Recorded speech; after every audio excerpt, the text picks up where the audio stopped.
Hello, welcome to the Tutors of Life podcast, where we research life so you don't have to. Episode 453. This is your host, Shaun Tutor. And this is Sam. And this is a talk episode where the tutors talk. What's up? Not much. How about you? Driving to Ashland. We are indeed. Why are we going up this weekend, Shaun? Hunting. We're going to try to shoot something. You better shoot something. Why would... Yeah, I'm hoping I shoot something. I'm just watching dumb drivers. But so anyways, I was on Facebook this morning because I was being lazy. And I saw a post by a dude who in 2015 decided to sell his house, buy land, and go out and homestead with his family. Mm-hmm. So him, his wife, and his two kids, they had an RV and they were building their homestead, right? Mm-hmm. By 2023, he had this, I think the land went into foreclosure. His marriage was in shambles. He was drinking heavily. And then got sober in 2023. Got an apartment or a house. Got a job like an adult. And got back in reality and said and he posted this on Off-Grid Living, and he's like, someday we might try it again, but it was they didn't account for isolation. Oh. And essentially the isolation and not having a job and shit like that is a loss of sense of purpose. And But don't you think homesteading, you'd be doing so much around the home, the fields, everything, that you would find your purpose again? that's what I would think. Because what about farmers, right? They're still in the community, though. I think that's the big difference. I think they were off-grid living. So they were not going to town for anything. They were literally off the grid. Right. Or they weren't going, or they weren't in community enough. Mm-hmm. You know? I mean, 'cause that's the biggest thing is community is so big.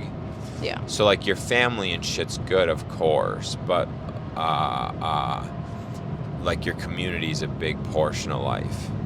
Right. And so I think that just from the post and whatever, that's what I was assuming from it is your loss of sense of community is what was destroyed it for him. Well, dude, real quick, do we see how overloaded that van is? Oh no, I didn't see it. Was it awesome? That van is squatting so much in the back of it. Dang, dude.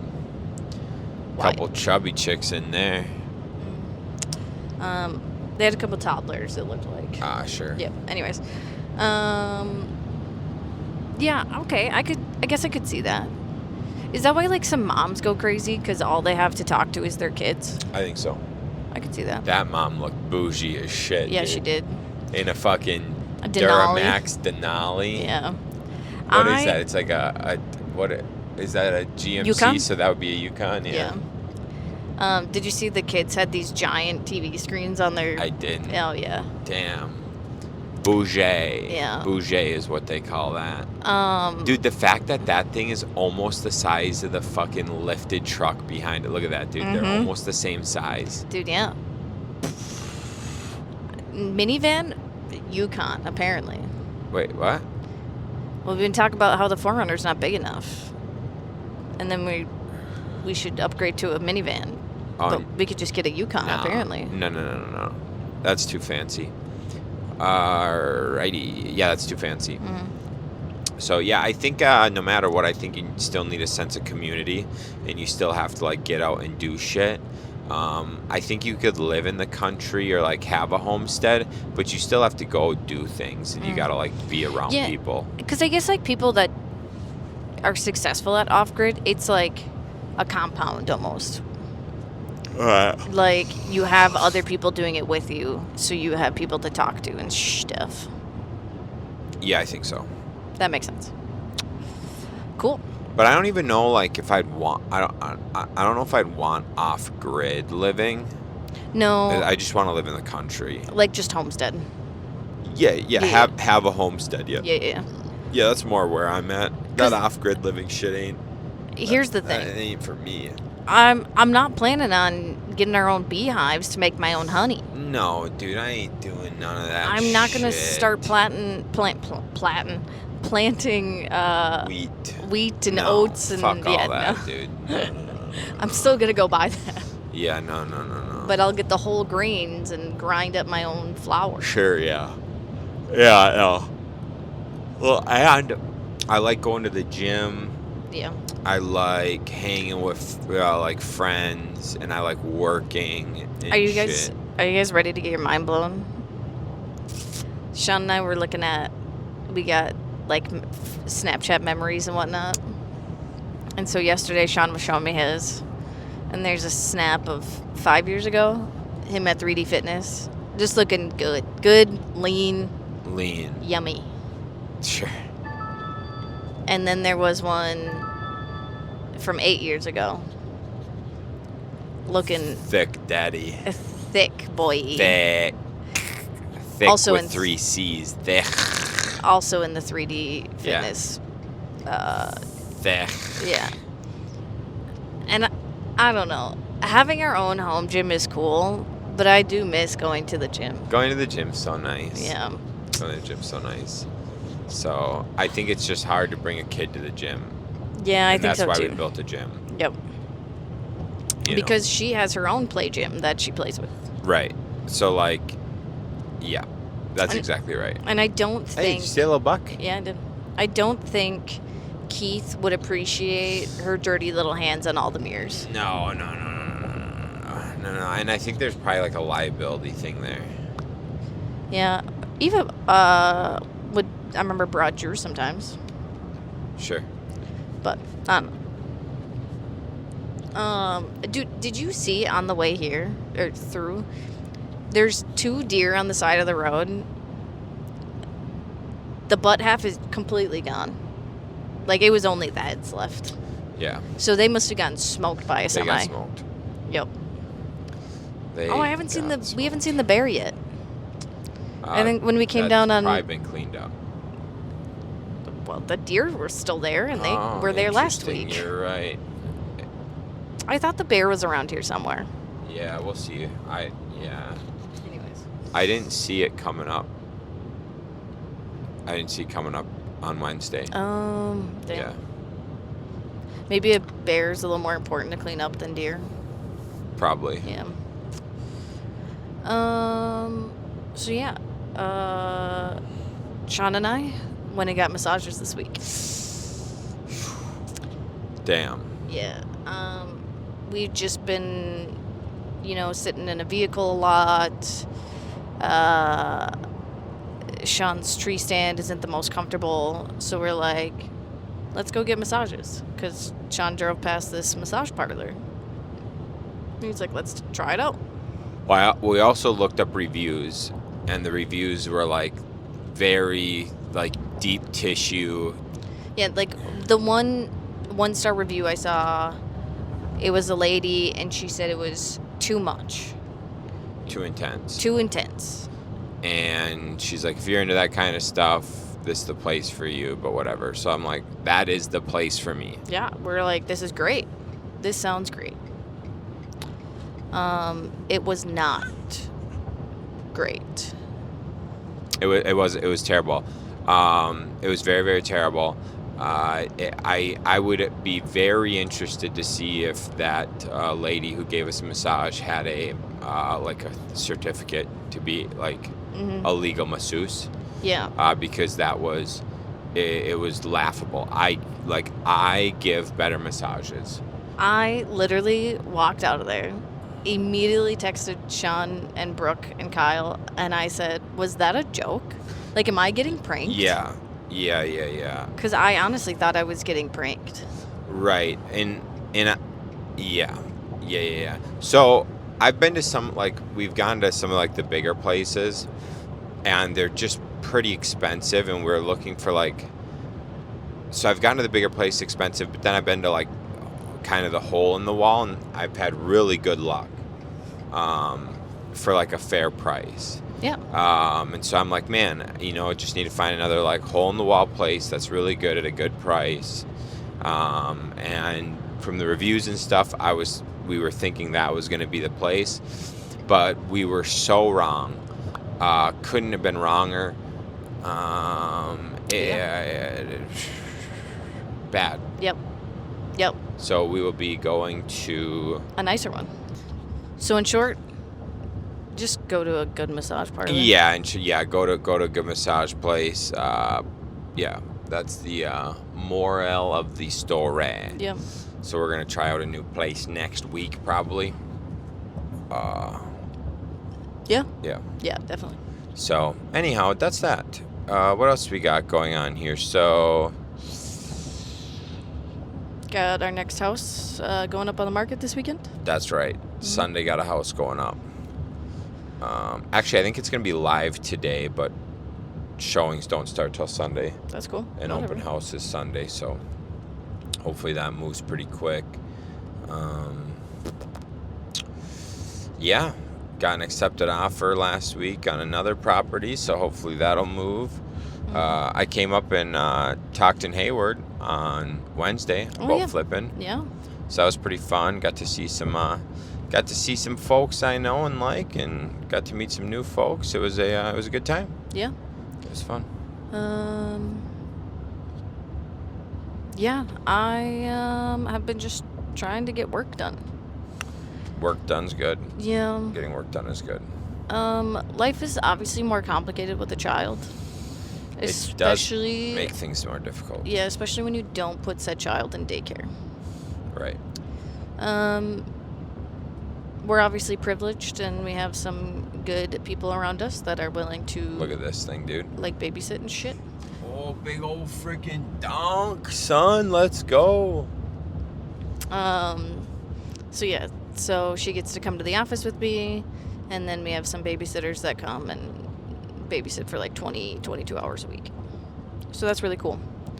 But the issue is either I get there late or we just fuck off and talk for like half hour every single day. So this week I was like, oh shoot, I only got 15 hours in this week. Right. So not good. Yeah, the thing is this. I heard Brian Simpson say this, and I don't remember where he said he got it, but it's like it's something like, if when you work for yourself, your boss is pretty cool, and they're pretty strict. The problem is you're also the employee, and you can fuck off. And so you got a strict boss with a lazy employee, and then shit don't get done, and both of them are you. Mm-hmm. Yep. And it was such a good point of like, yeah, dude. Yeah. If you're lazy, if you're self-employed, or you have your own business and you're an employee and you're lazy or you fuck off time, dude, it's just brutal. And we do it. Mm-hmm. A lot of people I know struggle with that. Are that way unless they set up like structure, schedule, like appointments all day long, shit like that. Yeah. So like one of the things that like Shaun and I have noticed is like he has been hunting, so like you've been gone a lot and haven't been able to like help around the house as much. So, like, usually for a little while, I was able to get like an hour or two of work in the morning before Lily even woke up. Well, since she started teething, she's been waking up twice in the night. So then I've been like sleeping in until 8 when she gets up. And then it's like 715-255-17. and then I'm usually just trying to keep the house clean. Right. So Shaun and I are going back to doing something that we used to do, Oh, yeah. which is we call it just being intentional. So both of us struggle with this. We, like, let's say you finish the milk, right? So then we finish the milk and we'll just set it on the counter because we have to rinse it out to put in the recycling bin. Well, instead of just, like, we just set it on the counter, we're like, we'll deal with it later. But what we should be doing is just rinsing out immediately and putting it in the recycling. Right. So it's like a ton of little things like that we do. And then our house just looks like a disaster, and then it takes us hours to put our house back together. Right. So we're going to start being more intentional with stuff. So instead of putting things to deal with them later, we have to just fully deal with it right then and there. Right.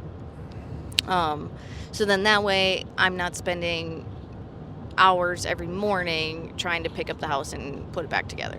Right. So then hopefully I will be able to get some hours in the morning. Plus then I will go to the gym, get my workout done, and not yap while I'm working out, not yap before I even start working out. Right. And then I should be able to start actually working at noon like I'm supposed to every day. Yeah, it makes sense. But yeah, so we're just going to be like more intentional with our time. Shaun sent me some actually like really great posts this week about procrastination. One of them was just, as soon as you wake up, you just need to start telling yourself, just do it, just do it, just do it, just do it. Because the more you just repeat that to yourself, the more you will actually just do it. Right. And then the other one I actually really liked was about studying. 30 minutes on, 5 minutes off. Yep. And he says, like, on your 5 minutes off, like, do something you truly enjoy. And tell yourself while you're doing it, this is my reward for studying for 30 minutes. So then in the span of 6 hours, you get 5.5 hours of good work, not studying, and half hour of enjoyment. Right. And I don't think the enjoyment should be probably scrolling on your phone. I don't think it's scrolling on the phone. No.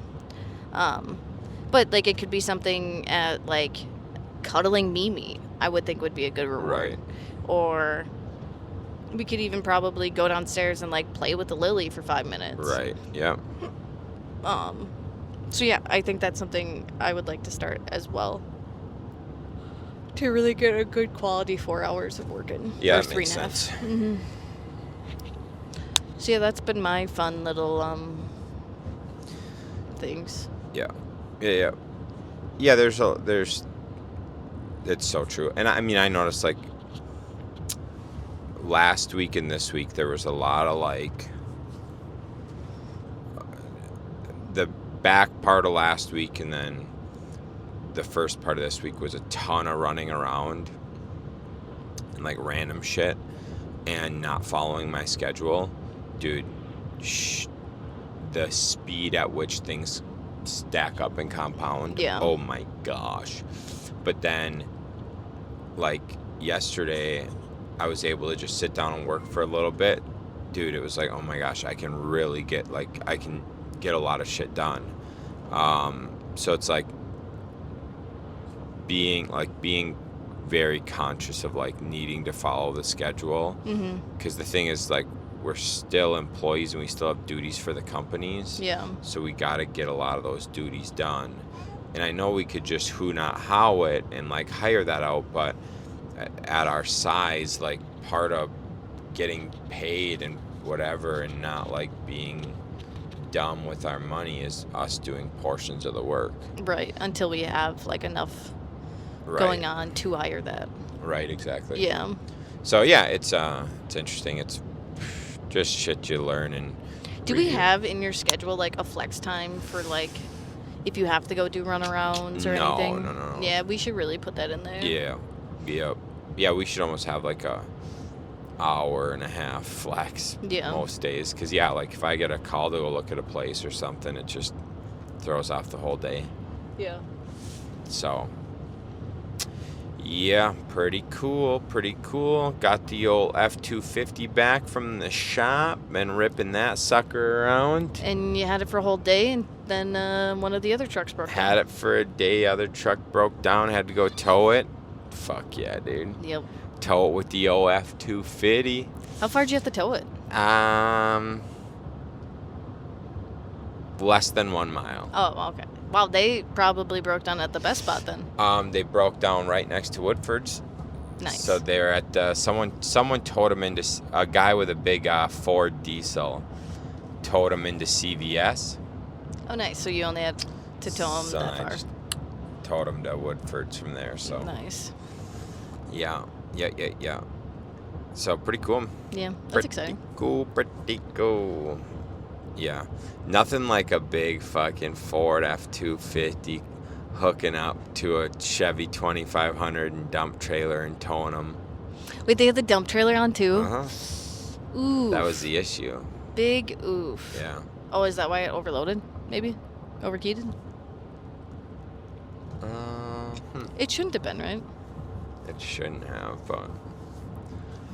Nah, 'cause that thing tows a lot. That shouldn't... That'd be random that today. Mm-hmm. I don't know. It just decided to poop. Yep. But it was a nice $150 fix. $150 fix. Not a big deal. Not too bad. Not a big deal. Just it just goes in. It's like that flex time because that took an hour and a half of my day. Yep. You know. Yeah, so that took an hour and a half of Sean's day. So then we got rolling about an hour and a half late today. Yeah. It actually kind of worked out exactly how it worked out. Yeah. So. But that's okay. That's life, and we make it work.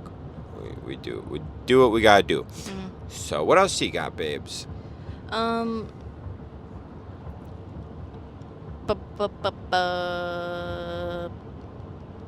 honestly, I don't know.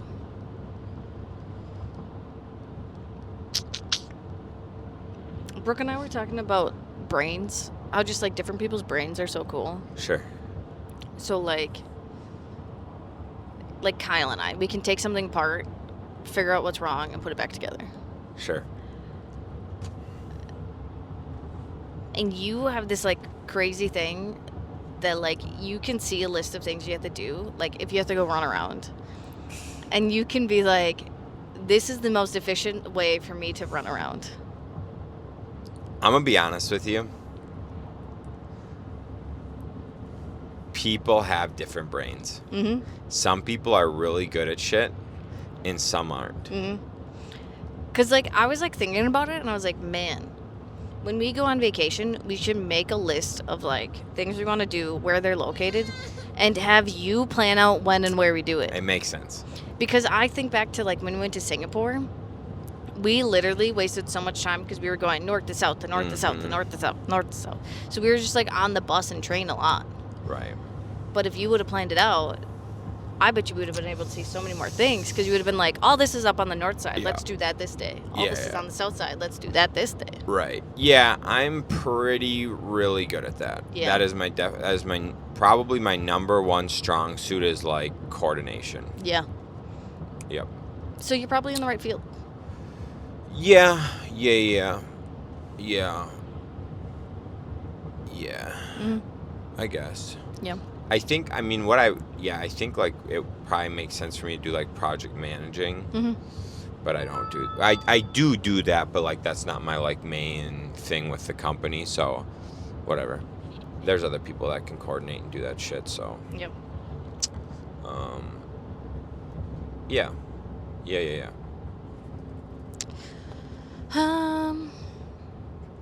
You wanna know what I noticed? What's that? It took me like 4 years to notice this. What's that? Our kid's getting pretty upset. Yeah, she is. Are we stopping at the KT or where are we stopping? We can stop wherever. Okay, so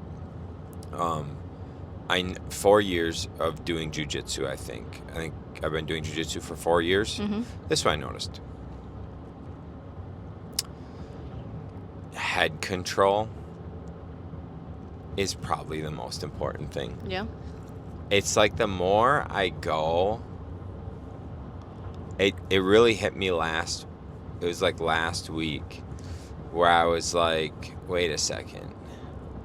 Whenever I'm getting into, if I'm like in a bad spot, I can just push their head one way or the other and they like start to lose balance. And then I was like doing something and someone grabbed my head and pulled it down and I was like, oh my God, I'm fucked. Like they get control of my head and then I lose like control because you pull the spine out of alignment, right? Mm-hmm. And then today I was drilling and I was drilling with a newer white belt and he like wasn't doing what he was doing what Catlin was telling us to do without controlling my head. Mm-hmm. And I had to like give him positions because I'm like, you're not doing, like, this isn't working. You know what I'm saying? Yeah. So now I was like, Catlin demonstrated again. And I was like, see how he's got like his elbow in my face? Mm-hmm. Your elbow needs to be in my face. And dude did that, and then he was just able to get out. And I was like, it's just hearing this, okay? Mm-hmm. You're like, oh yeah, that makes sense, dumbass. Now here's the deal. I was taught this in my first like 9 months of jiu-jitsu. Mm-hmm. In my first 9 months of jiu-jitsu, I was taught this. Yeah. It then took 3 fucking years of like me getting fucked up and then me like doing this to other people for it to finally solidify how important it is. Which is kind of mind-blowing to me because like you've always been so good at like you watch a video of like how to do some type of any move or Right. anything and you're just able to like your body can just do it. Yeah, a lot of the times, yeah. And like I'm not like that. Mm-hmm. Like Shaun will tell me like you need to do this. Like when he was trying to teach me how to snatch and clean and jerk. And I was like, I don't know what you mean about trying to get my body to do that. Mm-hmm. Like I don't know how to get my body to do that. Right. But you're like, you do it like this. And Mm-hmm. I've got it. So I think that is like really neat. And so it's shocking that took that long because you usually are so good. Yeah. Yep. Dumb. Mm-hmm. Very dumb. But yeah, so like the more I do stuff now and like the more like we're doing a thing today and I'm like, oh my God, like I've got his arm. I'm not letting go of his arm because I'm just going to arm bar him. Mm-hmm. So like before I just did. So, okay, what you're saying is, yes, I can watch a move and I can do it, right? Mm-hmm. And that's what I would do. But I didn't fully understand why. I would just do the moves, right? Yeah. But now I'm getting to the point where I'm like understanding. I'm understanding. You know what I'm saying? So, like, I could do the moves and that was fine. Mm-hmm. But now I'm understanding why. Like, Right. why I'm doing the moves. Right. And that's what's really like that's what's fun and like it's now like in the last couple weeks it excites me because I'm like, oh, I'm starting to understand jiu-jitsu. Mm-hmm. And it only took 4 years for me to kind of start to like, oh, I think I know what's going on here. That's wild. You know what I'm saying? Mm-hmm. It's a little ridiculous. Yeah. But all right, are we done or are we just pausing? I think we're done. We're done? I mean, it was like a 25-minute podcast. 25. Okay, guys. Sorry we did it in the car because we have been out of time in our lives lately. But in a week and a half, when hunting season's done, we will have more time again. Yeah, we should be back up and rolling on everything. Yeah. Cool. So, well, hopefully this wasn't too boring. It was a little slow because we really, not much has been going on, I don't think. No, we've been both just trucking on with life. Yep. So anyways, thanks for tuning in, and we'll catch you on the